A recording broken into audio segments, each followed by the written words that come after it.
السلام علیکم۔ Welcome to my channel horror plant voice.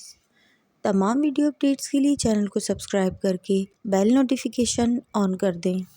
آئیے سنتے ہیں آج کی اپنی اس ایپیسوڈ میں کچھ خوفناک واقعات، جسے سن کر یقیناً آپ کے بھی جسم میں ایک خوف کی لہر دوڑ اٹھے گی۔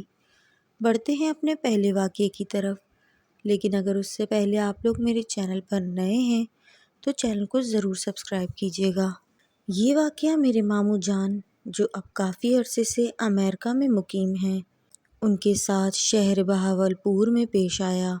یہ 1995 کے دنوں کی بات ہے۔ ان دنوں ماموں جان CA کے امتحان کی تیاری کر رہے تھے۔ شہر بہاولپور کا قدیم علاقہ فرید گیٹ ہمیشہ سے پر رونق رہا ہے۔ رات کے وقت ماموں جان کچھ خریدنے فرید گیٹ آئے۔ مطلوبہ سامان لے کر واپس روانہ ہو گئے۔ سردیوں کا دھند بھرا موسم تھا۔ رات کے کم و بیش 10 بجے سے زیادہ کا وقت تھا۔ فرید گیٹ سے نکلتے ہی ان کو سڑک کنارے ہاتھ سے رکنے کا اشارہ کرتی ایک عورت، جو کہ ایک برقع پوش تھی، نظر آئی۔ ہمارے ماموں جان نے بھی موٹر سائیکل فوراً روک دی۔ عورت نے کہا کہ آپ کا احسان ہوگا، مجھے بغداد اسٹیشن تک چھوڑ دیں۔ اس وقت کوئی سائیکل رکشہ یا موٹر رکشہ نہیں مل رہا اور میرا جانا بہت ضروری ہے۔ ماموں جان کا گھر بغداد اسٹیشن سے 1 کلومیٹر پہلے حمیدیہ میلے والی گلی میں آتا تھا، لیکن لہٰذا انہوں نے اسے بیٹھنے کو کہہ دیا۔ وہ عورت ان کے پیچھے بیٹھ گئی۔ 5 منٹ کے سفر کے بعد میلے والی گلی آ گئی۔ ماموں جان نے اس کو کہا کہ میرا گھر اس گلی میں ہے، مگر میں آپ کو آپ کے گھر تک چھوڑ دیتا ہوں، مگر عورت خاموش رہی۔ بغداد اسٹیشن قریب آتا گیا اور سڑک سنسان ہوتی گئی۔ جو لوگ بہاولپور میں رہتے ہیں یا بہاولپور دیکھا ہوا ہے، وہ سمجھ سکتے ہیں کہ ان دنوں بغداد اسٹیشن پہ پرانے خالی کوارٹر ہوا کرتے تھے اور آبادی نہ ہونے کے قریب تھی۔ بغداد اسٹیشن کے سامنے مین روڈ پر موٹر سائیکل روک کر ماموں جان نے کہا کہ لیجیے، آپ کی منزل آ گئی۔ وہ عورت بولی، وہ سامنے تیسری گلی میں میرا کوارٹر ہے، وہاں اتار دیں۔ ماموں جان نے حامی بھر لی۔ 2 گلیوں کے سامنے سے گزرتے ہوئے ماموں جان کو یوں لگا جیسے موٹر سائیکل پر وزن بڑھ گیا ہے۔ ماموں جان بولے، میری بہن، یہ وقت نہیں ہے اکیلے نکلنے کا، رات کو یوں نہ نکلا کرو۔ لیکن وہ عورت خاموش رہی۔ تیسری گلی میں ایک کوارٹر تھا جو اندھیرے میں ڈوبا ہوا تھا۔ وہ عورت بولی، بس یہاں ہی روک دو۔ عورت نیچے اتر گئی۔ ماموں جان نے موٹر سائیکل موڑ کر سلام کر کے موٹر سائیکل آگے بڑھانا چاہی، مگر یوں لگا جیسے منو وزن پڑ گیا ہو۔ موٹر سائیکل آگے بڑھنے کا نام ہی نہیں لے رہی ہو، حتیٰ کہ موٹر سائیکل رک گیا۔ عجیب سی کیفیت میں میرے ماموں جان نے کہا کہ یہ موٹر سائیکل کو کیا ہو رہا ہے؟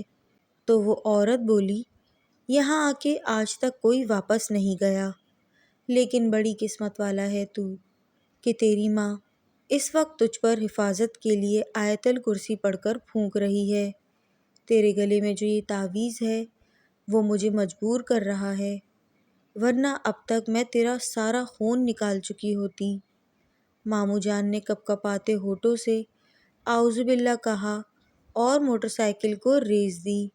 موٹر سائیکل فراٹے بھرتی ہوئی چل پڑی۔ بقول ماموں جان کے کہ انہیں نہیں پتا کہ وہ کیسے راستہ کاٹ کے کس طرح گھر آئے۔ گھر آ کر زور زور سے دروازہ بجایا کہ سب کی آنکھ کھل گئی۔ گھر جا کے کچھ حواس بحال ہوئے، گھر والوں کو سارا واقعہ سنایا۔ بات سنتے ہی نانی امی جی نے کہا کہ ہاں، کچھ دیر پہلے مجھے تمہارا خیال آیا کہ تم ابھی تک گھر نہیں آئے، تو میں نے آیت الکرسی پڑھ کے تمہارا تصور کر کے پھونکی تھی۔ اس رات ماموں جان سو نہ سکے۔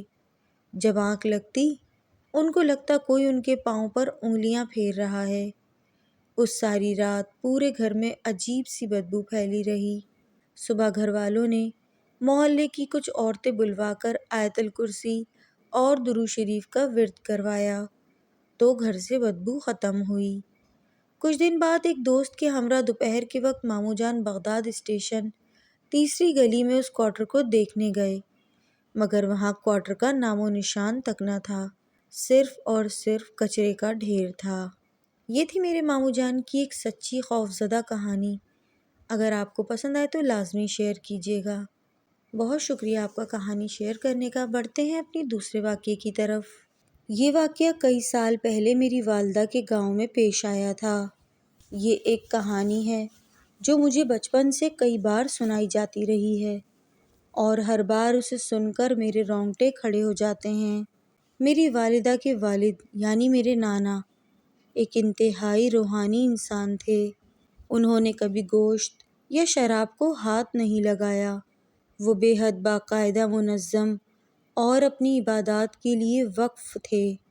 وہ ہمیشہ روحانی طور پر پاک، پرسکون اور متوازن رہنے کی کوشش کرتے تھے۔ گاؤں کے لوگ ان کی بہت عزت کرتے تھے۔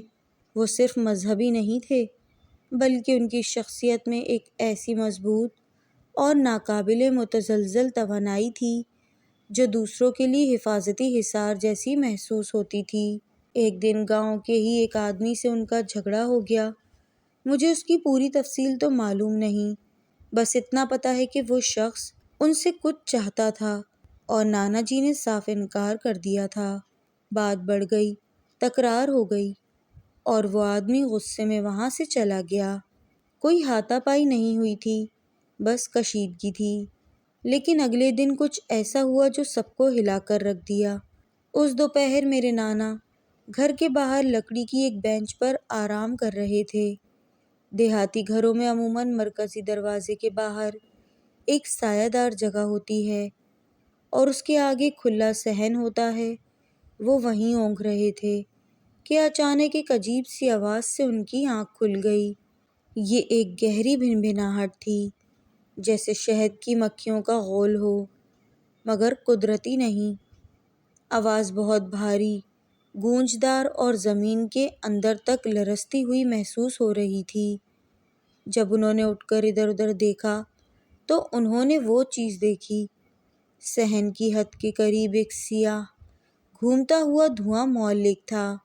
وہ صحن کے اندر نہیں آ رہا تھا بلکہ بالکل کنارے پر ٹھہرا ہوا تھا، جیسے اندر آنے کا راستہ ڈھونڈ رہا ہو۔ وہ دھواں عام دھند یا قہر کی طرح نہیں تھا، اس میں وزن تھا، ارادہ تھا۔ وہ زندہ لگ رہا تھا اور واضح طور پر نانا تک پہنچنے کی کوشش کر رہا تھا۔ نانا فوراً سمجھ گئے کہ یہ کیا ہو رہا ہے۔ کسی نے ان پر کرنی کی تھی۔ کرنی ایک سیاہ عمل ہے جو کچھ دیہاتی علاقوں میں کسی مخصوص شخص کو نقصان پہنچانے کے لیے کیا جاتا ہے۔ اس کا طریقہ انتہائی گھناؤنا ہوتا ہے۔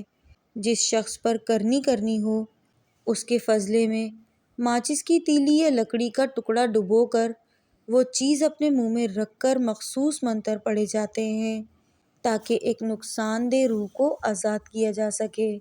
جب وہ روح بھیج دی جاتی ہے تو وہ اپنے ہدف کا پیچھا کرتی ہے، لیکن اگر وہ ہدف روحانی طور پر مضبوط ہو یا محفوظ ہو تو وہ روح اس تک پہنچ نہیں پاتی، اور جب ایسا ہوتا ہے تو وہ روح غائب نہیں ہوتی بلکہ واپس اسی کے پاس چلی جاتی ہے جس نے اسے بھیجا ہوتا ہے۔ میرے نانا گھبرائے نہیں، وہ سیدھے بیٹھ گئے اور طاقتور منتر پڑھنا شروع کر دیے، ایسے الفاظ جو وہ دہائیوں سے جانتے اور دہراتے آ رہے تھے۔ سیاہ دھواں صحن کی حد کے باہر ہی گھومتا رہا، اس کی بھنبھناہٹ اور زیادہ تیز اور جارحانہ ہوتی گئی، مگر وہ اندر داخل نہ ہو سکا، جیسے ان کے اور اس کے درمیان کوئی نظر نہ آنے والی دیوار حائل ہو۔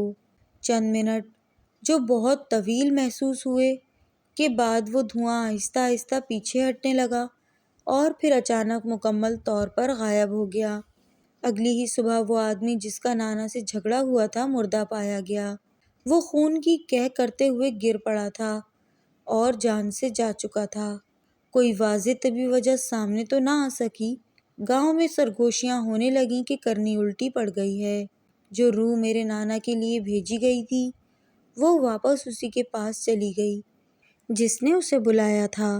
میری والدہ ہمیشہ کہتی ہیں کہ ان چیزوں کو کبھی ہلکا نہیں لینا چاہیے۔ کرنی نہ صرف جس پر کی جائے اس کے لیے خطرناک ہوتی ہے بلکہ اسے کرنے والے کے لیے بھی خطرناک ہی ہوتی ہے۔ اگر آپ ایسی طاقتوں سے کھیلیں جنہیں آپ سمجھتے نہیں تو قیمت آپ کو خود چکانی پڑ سکتی ہے، اور اگر کبھی بھی کسی بھی ویران یا خالی جگہ پر آپ بغیر کسی وجہ کے ایسی بھنبھناہٹ یا عجیب آواز سنیں جو کہیں سے آتی ہوئی محسوس ہو تو اسے نظر انداز نہ کریں۔ خاموشی سے وہاں سے چلے جائیں اور پیچھے مڑ کر کبھی مت دیکھیں۔ اسی کے ساتھ بڑھتے ہیں اپنے اگلے واقعے کی طرف۔ یہ ایک مزدور کی آپ بیتی کا سچا واقعہ ہے۔ عثمان میرا بہت اچھا دوست ہے۔ ہمارا بچپن سے ایک دوسرے کا ساتھ گزرا اور اب بھی رات گئے تک ساتھ بیٹھتے ہیں۔ 1 سال پہلے عثمان مزدوری کرنے کراچی چلا گیا۔ 2 مہینے وہاں گزار کر آیا۔ پھر کوئی خطرناک واقعہ ہوا تو مجبوراً اس کو واپس آنا پڑا۔ کل عثمان سے کراچی سے واپسی آنے کے بارے میں پوچھا تو اس نے اپنے ساتھ ہونے والا واقعہ سنایا جو میں آپ سے شیئر کر رہا ہوں۔ اس نے کہا، معمول کے مطابق میں فٹ پاتھ پر کھڑا کسی کا انتظار کر رہا تھا کہ کوئی آئے اور مجھے مزدوری کے لیے لے جائے۔ اتنے میں ایک آدمی کار پر آ کر رکتا ہے۔ سب مزدور اکٹھے ہو جاتے ہیں۔ ہر کوئی کہنے لگتا ہے کہ مجھے ساتھ لے جاؤ۔ خیر، کار والے کی نظر مجھ پر پڑی تو وہ مجھے لے کر چلا گیا۔ تقریباً 1 گھنٹے سفر کرنے کے بعد ایک خالی اور سنسان گھر کے سامنے کار کو روک دیا۔ ہم دونوں نیچے اترے۔ اتنے میں وہ صاحب بولے کہ یہ 2 کمرے ہیں، ان کو نیچے گرا کر اینٹیں الگ الگ کر کے دینی ہیں۔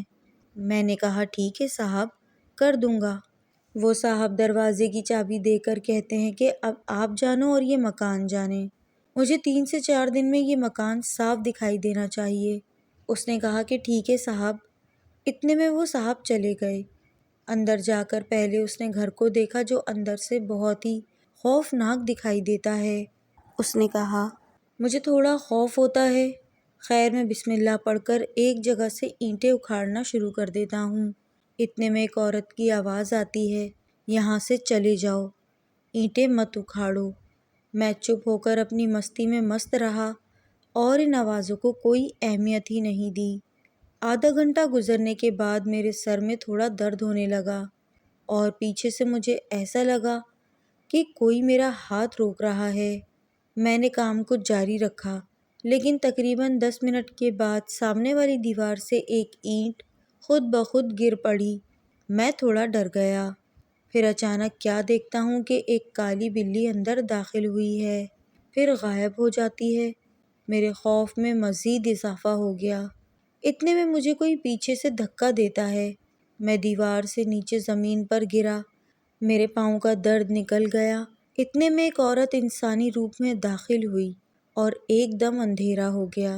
میں ڈر کے مارے بھاگنے لگا تو وہ عورت میرے سامنے آ کر کھڑی ہو گئی۔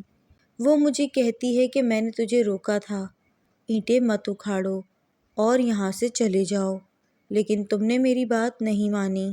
یہ ہمارا گھر ہے، ہمارے بچے بیٹھے تھے، تم نے انہیں اپنے پاؤں کے نیچے دبایا ہے، ہمارے بچے زخمی ہو گئے ہیں، تم نے ہمیں بہت غصہ دلا دیا۔ اتنے میں ایک نوجوان انسانی روپ میں داخل ہوا اور مجھے گردن سے پکڑ کر اوپر کی جانب کھینچنے لگا۔ مجھے بہت تکلیف ہوئی۔ میں چھڑوانے کی بہت کوشش کرتا رہا، لیکن اس نے مجھے نہیں چھوڑا۔ پھر اس نے مجھے نیچے گرا دیا اور پورے کمرے میں مجھے گھسیٹتا رہا۔ وہ عورت میرے قریب آ کر کہنے لگی کہ تم نے کمرے اکھاڑنے سے پہلے ہم سے اجازت کیوں نہیں لی؟ میں معافی مانگتا رہا، چیختا رہا، چلاتا رہا، لیکن میری چیخیں پورے محلے کو سنائی دے رہی تھیں، لیکن ڈر کی وجہ سے کوئی بھی اس گھر کے اندر قدم رکھنے کو تیار نہیں تھا۔ لیکن قریب ایک مسجد کے امام صاحب نے گھر میں آ کر مداخلت کی، کچھ آیتوں کا ورد کیا تو انہوں نے میری جان چھوڑ دی، لیکن میں اس وقت تک بے ہوش ہو کر گر گیا تھا۔ امام صاحب نے مجھے اٹھایا اور اپنے گھر لے گئے۔ گھر کے بعد اسپتال لے گئے۔ میری طبیعت بہت زیادہ خراب ہو گئی تھی۔ مجھے ایمرجنسی وارڈ میں لے جایا گیا۔ ڈاکٹروں کو کچھ سمجھ نہیں آ رہا تھا کہ اس کو ہوا کیا ہے۔ خیر میرے جسم سے خون نکل رہا تھا، لیکن ڈاکٹرز کو یہ معلوم نہیں ہو رہا تھا کہ خون کیوں نکل رہا ہے۔ ایک جگہ سے خون روکتے تھے تو دوسری طرف سے خون خود بخود نکلنا شروع ہو جاتا تھا۔ بڑی مشکل سے میری طبیعت سنبھلی اور مجھے نشے کا ٹیکا لگا کر 2 گھنٹے کے لیے آرام دیا گیا۔ پھر جب مجھے ہوش آیا تو میں نے امام صاحب کا شکریہ ادا کیا۔ اس واقعے کے ہونے کے بعد میں کچھ ہفتے بعد گاؤں چلا آیا، لیکن اس واقعے سے مجھے بہت نقصان ہوا۔ مجھے آج بھی کبھی کبھی اچانک تیز بخار آ جاتا ہے۔ باہر جانے سے مجھے ڈر لگنے لگا ہے۔ کبھی وہ میرے خواب میں آتے ہیں، لیکن اللہ کا شکر ہے کہ ایک مولانا صاحب نے نسخہ بتایا کہ سورہ یاسین، آیت الکرسی، چاروں کل اور استغفر اللہ روزانہ پڑھا کرو۔ انشاءاللہ پھر کوئی بھی آپ کو نقصان نہیں پہنچا سکے گا۔ اب 1 ہفتے سے یہ لگاتار پڑھ رہا ہوں۔ دن میں بھی پڑھتا ہوں اور رات میں سونے سے پہلے بھی پڑھ کر سوتا ہوں، تو الحمدللہ اب کچھ بھی نہیں ہوتا۔ لیکن میں سوچتا ہوں کہ جس کا مکان تھا، کم سے کم وہ تو میرے ساتھ کھڑا ہوتا، ان جنات سے گھر توڑنے کی اجازت لیتا، پھر میں کام کرتا۔ لیکن ان صاحب کے لیے بھی دعا کرتا ہوں کہ اللہ تعالیٰ ان جیسوں کو ہدایت دے۔ یہ تھا میرے دوست کا ایک چھوٹا سا واقعہ شیئر کرنے کا آپ کا بہت شکریہ۔ بڑھتے ہیں اپنے تیسرے واقعے کی طرف۔ یہ واقعہ ہے فرحان کا۔ فرحان میرا بچپن کا دوست ہے اور ہم دونوں نے بچپن سے لے کر جوانی تک کا ایک ساتھ گزارا ہے۔ پھر وہ کمانے کے لیے کراچی چلا گیا۔ فرحان کی شادی ہو چکی تھی اور فرحان اپنی فیملی کو بھی ساتھ لے گیا۔ وہ چند دن پہلے گاؤں آیا تو اس سے ملاقات ہوئی۔ اس نے خود کے ساتھ ہونے والا واقعہ سنایا۔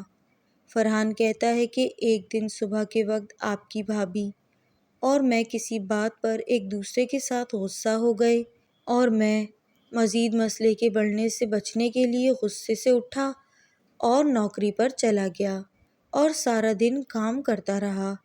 غصے کی وجہ سے رات کے وقت اوور ٹائم دیر تک کام کیا اور گھر جانے کا میرا بالکل موڈ نہیں تھا، تو اس لیے جان بوجھ کر دیر کی۔ جب تھک گیا تو چھٹی کی اور باہر کی طرف نکل پڑا۔ اب میرا موڈ تھا کہ آج رات گھر سے باہر ہی رہنا ہے تاکہ بیوی کو بھی تو پتہ لگے اور آئندہ میرے ساتھ وہ جھگڑا نہ کرے۔ خیر اس وقت غصے میں تھا، کچھ پتہ نہیں چل رہا تھا۔ پھر میں کہیں رات گزارنے کے لیے جگہ تلاش کرنے لگا۔ کچھ دور چلا ہی تھا کہ ایک خالی گھر جو کسی کی رہائش نہ ہونے کی وجہ سے بکھرا پڑا ہوا تھا اور اینٹیں ٹوٹی ہوئی تھیں۔ میں نے سوچا چلو ڈوبتے کو تنکے کا سہارا، یہ سوچ کر آج رات یہیں گزار لیتا ہوں۔ بیوی کی کال آتی رہی اور میں بار بار کٹ کرتا رہا اور تنگ آ کر میں نے موبائل سائلنٹ پر لگا دیا۔ پھر سونے کے لیے موبائل کی لائٹ آن کر کے سونے کے لیے جگہ تلاش کرنے لگا۔ گھر کے 3 کمرے تھے تو میں نے درمیان والے کمرے کا انتخاب کیا اور جگہ صاف کر کے سونے لگا۔ موبائل کو پاور آف کیا اور رومال میرے پاس تھا تو اس کو اوڑھ کر میں سو گیا۔ پھر رات کے کوئی 2 بجے تھے کہ مجھے محسوس ہوا کوئی میرے ساتھ سو رہا ہے اور ایک دم سے میری آنکھ کھل گئی۔ ڈر کے مارے میں نے کروٹ نہیں بدلی اور میں پھر سے سونے کی کوشش کرنے لگا۔ کوئی 5 منٹ گزرے ہی تھے کہ ایک بلی کے چیخنے کی آواز سنائی دی۔ میں نے جلدی سے موبائل آن کیا اور دیکھا تو بلی غائب تھی۔ اتنے بڑے گھر میں اکیلا سویا ہوا تھا اور گھر بھی ویران۔ اس وقت نیند اکھڑ گئی۔ پھر جاگنے لگا اور شرمندہ بھی تھا کہ اپنے بیوی بچوں کو اکیلا چھوڑ کر مجھے یہاں نہیں سونا چاہیے تھا۔ اس وقت مجھے اپنی غلطی کا احساس ہو چکا تھا۔ خیر اسی باتوں میں گم تھا کہ اچانک سے چھت پر تھوڑی سی روشنی نمودار ہوئی تو میں رومال منہ پر لیا ہوا تھا تو چپکے سے دیکھنے لگا اور ڈر کی وجہ سے کوئی حرکت نہ کر سکا۔ پھر اچانک سے وہ لائٹ غائب ہو گئی۔ پھر میں نے محسوس کیا کہ 2 بندے میرے سر کے پیچھے کھڑے ہیں۔ میں اچانک اٹھ کھڑا ہوا اور موبائل کی لائٹ آن کی اور دیکھا کہ کوئی بھی نہیں تھا۔ اس کے بعد میں نے سوچا کہ اب گھر چلا جاتا ہوں۔ جیسے ہی میں اٹھا تو کیا دیکھتا ہوں دروازے کے سامنے ایک خاتون جس کے بال بکھرے ہوئے ہیں، زبان باہر نکلی ہوئی، آنکھوں سے روشنی آ رہی تھی۔ میں نے اس کو کہا کہ کون ہو تم اور کیا چاہتی ہو؟ وہ خاتون کچھ دیر تو چپ رہی اور اچانک سے غائب ہو گئی۔ میرے ہوش اسی وقت اڑ گئے، ٹانگیں جواب دے چکی تھیں۔ پھر کچھ دیر بعد 2 بندوں کے ساتھ چھت پر بیٹھی غصے سے میری طرف دیکھ رہی تھی اور بولی کہ تم کس کی اجازت سے اس گھر میں داخل ہوئے ہو؟ تمہیں پتہ نہیں کہ یہاں ہماری جوان بیٹیاں ہیں اور جہاں ہماری بیٹیاں سو رہی تھیں ان کے کمرے میں آ کے تم سو گئے ہو؟ فرحان کہنے لگا کہ اب کی بار تو میں سمجھ گیا کہ موت پکی ہے، لیکن جسے اللہ رکھے اسے کون چکھے۔ فرحان نے مجھے بتایا کہ میں اس عورت سے معافی مانگنے لگا، واسطے دینے لگا کہ مجھے معاف کر دو، میں غلطی سے آ گیا۔ لیکن اس عورت کی شکل مزید سے مزید ڈراؤنی ہوتی گئی، اس کی آنکھیں گیند کی طرح موٹی ہو گئیں اور اچانک سے میرے سامنے آ کر وہ کھڑی ہو گئی اور مجھے گردن سے پکڑ لیا۔ میں چھڑوانے کے لیے بارہا کوشش کرتا رہا لیکن نہیں چھڑوا سکا اور 2 مردوں نے میری ٹانگیں پکڑیں اور زور کا مجھے زمین پر پٹک دیا، جس سے مجھے بہت شدید تکلیف ہوئی۔ پھر اس عورت کے ہاتھ میں اچانک سے چاقو آ گیا جس سے اس نے میری ٹانگ پر وار کیا، جس سے میری ٹانگ کی ہڈی ٹوٹ گئی۔ پھر میں نے قرآنی آیتوں کا ورد شروع کر دیا۔ پسینے سے شرابور تھا۔ جب میں نے قرآنی آیات کا ورد کیا، آیت الکرسی، سورہ ناس وغیرہ پڑھنا شروع کی تو اچانک وہ لوگ غائب ہو گئے اور میں ٹوٹی ہوئی ٹانگ سے بڑی مشکل سے گھر سے نکلا اور سڑک پر نکل گیا۔ پھر میں بے ہوش ہو گیا، مجھے کوئی ہوش نہ رہا۔ جب صبح میں اٹھا تو میں نے خود کو ہسپتال میں پایا۔ میری بیوی باہر میرا ہوش آنے کا انتظار کر رہی تھی۔ شاید مجھے ہسپتال لانے والوں میں سے کسی نے میرے موبائل سے نمبر پر کال کر کے اس کو بلا لیا تھا۔ اپنی بیوی کو اندر بلایا تو اس کا رو رو کر برا حال تھا۔ میں نے اس کو تسلی دی کہ میں ٹھیک ہوں، کچھ بھی نہیں ہوا، اور میری بیوی خود کو کوسنے لگی کہ مجھے آپ کے ساتھ نہیں لڑنا چاہیے تھا۔ میں نے اس کو چپ کروایا اور خود کو بھی میں نے قصوروار ٹھہرایا اور ایک دوسرے کے ساتھ پیار سے صلح کر لی۔ پھر مجھے ڈاکٹر کی طرف سے چھٹی مل گئی تو میری بیوی نے گھر آ کر قرآن پاک کا ختم کروایا، مدرسے کے بچوں کو بلوایا، پھر جا کر میرا بوجھ تھوڑا ہلکا ہوا۔ پھر ہم گاؤں واپس آ گئے اور 4.5 ماہ بعد میری ٹانگ ٹھیک ہو گئی، لیکن اب بھی احساس ہوتا ہے کہ غصے کی وجہ سے میں مرتے مرتے بچا ہوں۔ اب کوشش کرتا ہوں کہ غصے پر کنٹرول کر کے معاملے کو صحیح طرح سے سیدھا کیا جائے۔ اسی لیے شاید اللہ تعالیٰ کو غصہ سخت ناپسند ہے۔ غصے میں انسان اپنا ہی نقصان کر بیٹھتا ہے، جس بات کا پتہ اس کو نقصان اٹھانے کے بعد ہی معلوم ہوتا ہے، لیکن تب تک بہت دیر ہو جاتی ہے۔ میرے دوست فرحان کا یہی کہنا ہے کہ کاش میں اس دن وہ حرکت نہ کرتا، اپنے بیوی کو پریشان کرنے کے لیے کوئی ایسی چیز نہ سوچتا، تو آج میری ٹانگ صحیح ہوتی۔ ٹانگ اس کی بہتر تو ہو گئی ہے لیکن نارمل لوگوں جیسی نہیں۔ یہ میرے دوست کا ایک چھوٹا سچا واقعہ تھا جو کراچی میں اس کے ساتھ پیش آیا۔ آپ کو اگر اچھا لگے تو ضرور شیئر کیجیے گا۔ تو ویورز، یہ تھے ہمارے آج کے تمام خوفناک واقعات۔ آپ لوگوں کو کون سا سب سے زیادہ اچھا لگا کمنٹس میں ضرور بتائیے گا۔ پلیز ویڈیو کو شروع سے لے کے اینڈ تک ضرور سنا کریں، کیونکہ اس سے میری ویڈیوز کو ریچ ملتی ہے۔ میرے اس چینل کو آپ لوگوں کی سخت نیڈ ہے۔ کچھ لوگ ویڈیوز کو صرف پلے کر کے چھوڑ دیتے ہیں، پیچھے ہٹ جاتے ہیں، اس طرح میری تمام محنت ضائع ہو جاتی ہے۔ خیر، اللہ سب کا مددگار ہے۔ اگر آپ لوگ میرے چینل پر نئے ہیں تو لازمی سبسکرائب کر کے جائیے گا۔ پسند آئی ہو تو اسے لائک کریں، شیئر کریں۔ اگر آپ لوگوں کے پاس بھی اسی طرح کی سٹوریز ہیں تو آپ لوگ مجھ سے شیئر کر سکتے ہیں ای میل ایڈریس پر جو ڈسکرپشن باکس میں دیا گیا ہے۔ پھر آؤں گی نئی کہانی، نئے قصے، نئے واقعے کے ساتھ۔ اپنا اور اپنے گھر والوں کا بہت خیال رکھیں، خوش رہیں، آباد رہیں۔ اللہ پاک آپ سب کی اور ہماری پریشانیوں کو دور عطا فرمائے، گھروں میں سکون و خوشحالیاں بکھیر دے۔ آمین ثم آمین۔ Take care. اللہ حافظ۔